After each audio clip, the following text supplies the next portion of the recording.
Dalka Ingiriiska UK wuxuu u muuqdaa mid fowdadiisa iyo weliba mudaharaadyada ay dadka waddankan u dhashay caddaanka ah weliba dhammaantood ma aha, waa kuwa far right-ka la yidhaahdo ama cunsuriyiinta midigta fog ah. Waxa ay wadaan ololo ay ku doonayaan inay ku dhibaateeyaan dadka ajaaniibta ee waddankani ku nool. Haddaba waxaa cajiib ah, waxaa jirtay dhowr dhacdo oo kala duwan oo dhowr meelo kala duwan ka dhacday. Bolton mid ka dhacday ayaan rabaa inaan kula wadaago sida ay saameyn ugu yeelan karto Soomaalida iyo weliba dadka muslimiinta ah. Markaan saas ku leeyahay waxaan ula jeedaa Soomaalida intooda badan waa muslimiin. Xataa haddii qofka Soomaaliga uusan muslim ahayn, wuxuu ka mid noqonayaa kuwa la dhibaateynayo. Masaajid nin imaam ka ahaa oo ku yaala magaalada Bolton ayaa waxaa la indhaindheystay ama la ogaaday guriga uu degan yahay. Kadibna gurigaas markii ay ogaadeen qolyahan cunsuriyiinta, waxaa jiray nin dhalinyaro ah oo helmet wata ama koofida mootooyinka marka la xiranayo wata ayuu watay, gurigiisa ayuu yimid, kabacdina dab ayuu ku dhajiyey. Ninka imaamka ah waxaa guriga kula noolaa carruurtiisa oo 4 ahayd iyo weliba xaaskiisa, sidoo kale neefigiisa ama wiil oo ay wax isku yihiin waa uu ku noolaa meeshaas.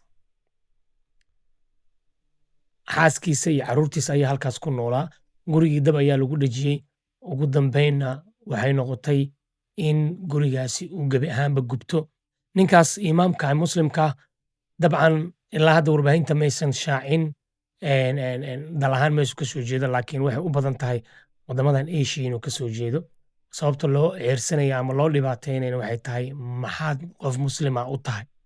Saas la'alligeed maantay Ingiriiska waxaa ka taagan qalalaaso iyo dhibaatooyin xooggan oo lagu ugaarsanayo dadka ajaaniibta ah. Waxaana ugu daran dadka Soomaaliyeed oo la ogyahay Belfast wixii ka dhacay inay ahayd nin Suudaaneys ah dhibaato u geystay, in qolyaha cunsuriyiinta ay qoorta annaga noo geliyeen oo ay maaragtay nagu yiraahdeen waa Soomaali oo ay meel walba ku baahiyeen. Inkastoo booliska markii dambe arrintan uu caddeeyey oo yiri ninkaas Soomaali ma ahayn, wuxuu ahaa nin Suudaaneys ah. Yeelkeedii arrintan waxay ka dhigan tahay in Soomaalidu ay noqon doonto dad taargad ah. Wararkana waxay sheegayaan in arrintan dadkan ay ka shidaal qaadanayaan ninkan Elon Musk la yiraahdo iyo Donald Trump saaxiibadiisa ama xisbigiisa, si Ingiriiska dadka Soomaalida loogu dhibaateeyo, maadaama Donald Trump uu u soo dhigtay dhibaateynta iyo weliba inuu fuusooyin waaweyn ku riixo dadka Soomaaliyeed.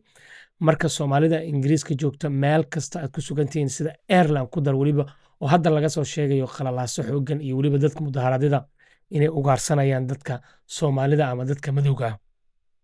Meel kasta oo ay Soomaalidu joogto oo qaaradda Yurub gaar ahaan dalkan Ingiriiska iyo Ireland waxaa loogu baaqayaa ama aan uga digaynaa in ay is ilaaliyaan oo ay feejigneedaan oo ay marka ay shaqooyinka aadayaan la socdaan. Markuu gaariga galayso aad ogaatid dadka geesahaga ama waxa geesaha ka socda.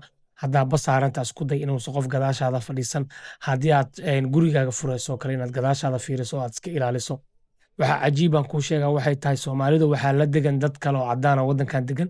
Dadka waddankan degan dhammaantood dad xun ma aha, dad wanaagsan ku jira, laakiin waxaa arkaysaa deriskaagii ku salaamayay, ku qoslayay oo calankii kuwa cunsuriyiinta inta badan isticmaalaan calaamadda cross ku taashay ku soo dhegsanaya gurigiisa iridiisa. Taa macnaheedu waxay tahay haddii berri meeshan dhib ka dhaco qofka ugu horeeya ee gurigaaga ugu dhibaateetoona deriskaaga waaye. Marka Ilaahay subxaana wa tacaala ayaan ka magan galnay oo aan ka baryaynaa dhammaanteenba, laakiin waa in la is ilaaliyaa meel kasta oo aad ka joogtaan dalka Ingiriiska iyo weliba Ireland.